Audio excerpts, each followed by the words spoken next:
안녕하세요. 저희는 조호근 한의원 원장입니다.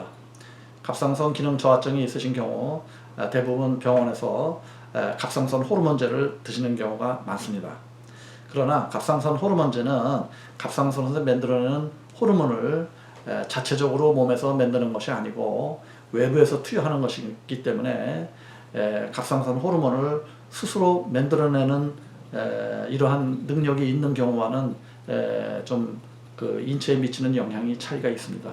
즉 갑상선 기능 저하증이 있으신 경우에 갑상선 호르몬을 평생 드심에도 불구하고 갑상선의 여러 가지 증상이 남아있는 경우가 많습니다.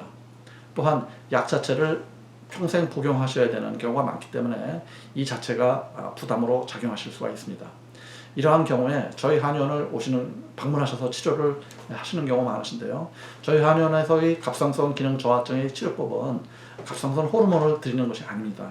저희는 갑상선에서 갑상선 호르몬을 왜 제대로 만들어내지 못하는지, 어떠한 부분에서 어떠한 기능에서 결손이 있어서 갑상선 호르몬을 만들어낼 수 없는지 그 원인을 파악해서 이러한 원인을 제거를 해드리는 것입니다. 즉 저희가 볼 때는 갑상선 기능 저하증이 있을 때 갑상선 호르몬만 계속 드신다고 하는 것은 근본적인 치료법이 아닌 것이죠. 보다 근본적인 치료법은 갑상선에서 잘 호르몬을 만들어내지 못하는 그러한 근본 원인을 찾아서 이러한 근본 원인을 제거하는 것이 올바른 치료법이라고 생각합니다.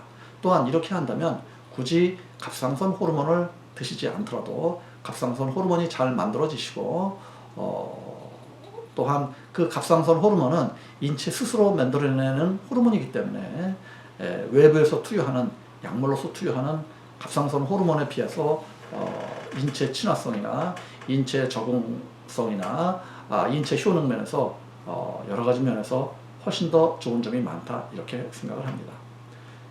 그러면 우선 갑상선 호르몬 진단 방법에 대해서 살펴보도록 할 텐데요. 저희 한의원에서 치료를 받으셨던 40대 중후반의 여성의 경우를 살펴보도록 하겠습니다.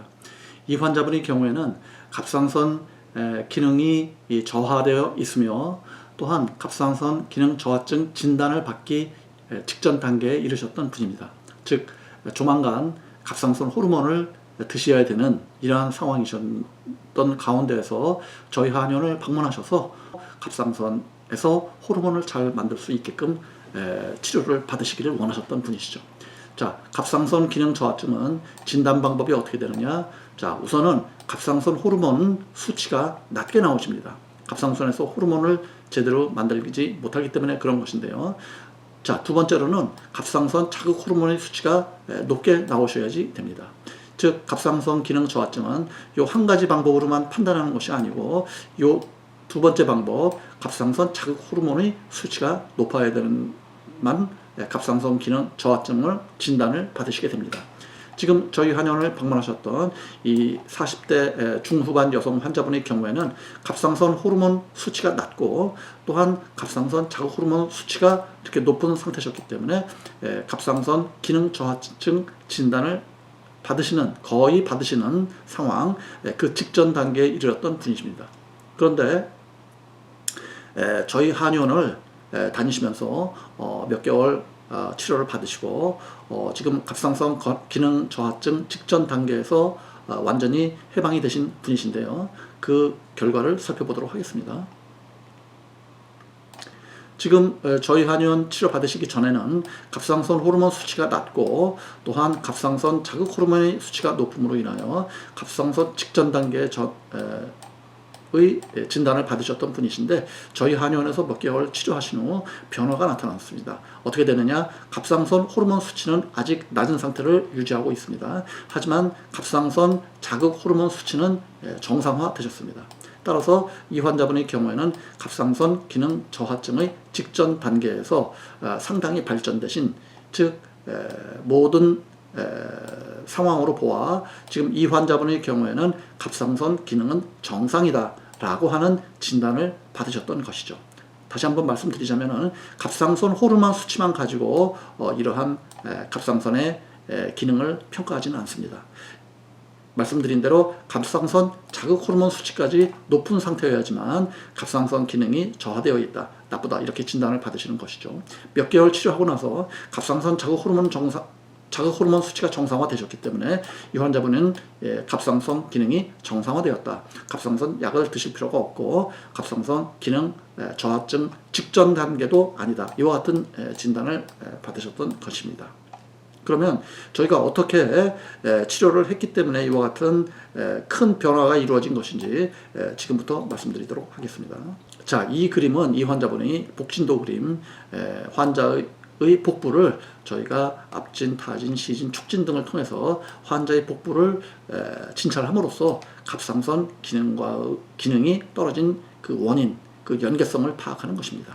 자, 일반적으로 갑상선 기능이 떨어져 있으신 경우에는 말씀드린 대로 갑상선 호르몬만을 드시는 경우가 많고, 혹은 다시마 등 요오드가 많이 함유된 이와 같은 식품을 드시는 경우가 많이 있습니다.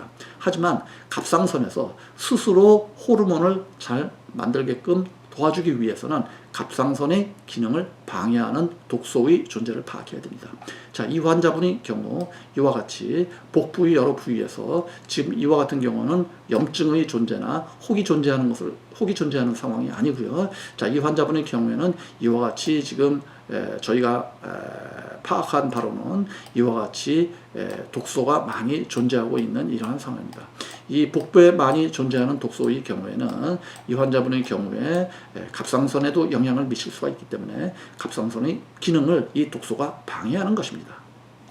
이 원인 제거의 측면에서 지금 이와 같은 진찰은 매우 중요한 의미가 있는 것입니다. 자, 이 환자분의 모발 중금속 검사를 살펴보도록 하겠습니다. 자, 이 환자분의 모발 중금속 검사를 살펴보도록 하겠습니다. 자, 모발 중금속 검사상에도 자, 이와 같이 수은이 어떻습니까? 수은이 상당 부분 많이 존재하고 있는 것으로 나왔습니다. 자, 이와 같은 경우에는 아까 저희가 살펴보았던 지금 이와 같은 복진도상에서 이와 같이 독소가 많이 존재하고 있다는 진찰 결과와 일치한다고 보실 수가 있겠습니다. 자, 이와 같이 납이나 카드뮴이나 알루미늄 등은 거의 존재하지 않는 상황인데요. 자, 이와 같이 수은이 많이 존재하는 경우는 수은 역시 갑상선에 영향을 줄 수가 있습니다.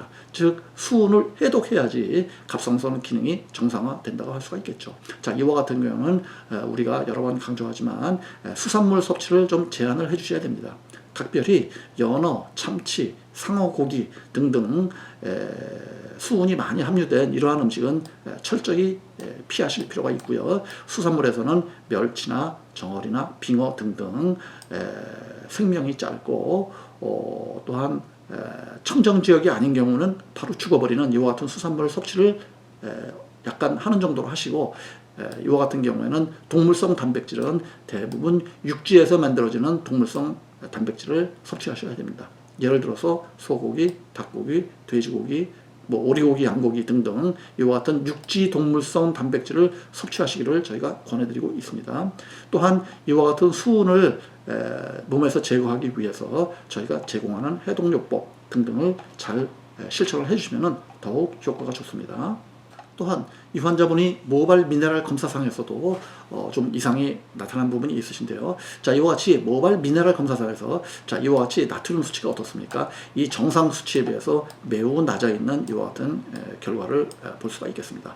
또한 이 칼륨 수치 역시 정상에서 매우 낮아져 있는 이와 같은 결과를 확인할 수가 있었습니다. 자, 이와 같이 나트륨과 칼륨이 동시에 낮아져 있는 이러한 상황은 갑상선뿐만이 아니라 내분비 기능이 전반적으로 약해져 있는 이러한 상황을 의미한다고 볼 수가 있고요. 자, 이와 같은 경우에는 말씀드린 대로 갑상선 호르몬을 섭취하시는 것이 물론 갑상선 기능에 도움은 되겠지만 근본적인 원인은 아닌 것이고요. 자, 이와 같은 경우는 저희가 가장 많이 권해드리는 성분으로는 저희가 비타민 B를 상당히 많이 권해드리고 있습니다.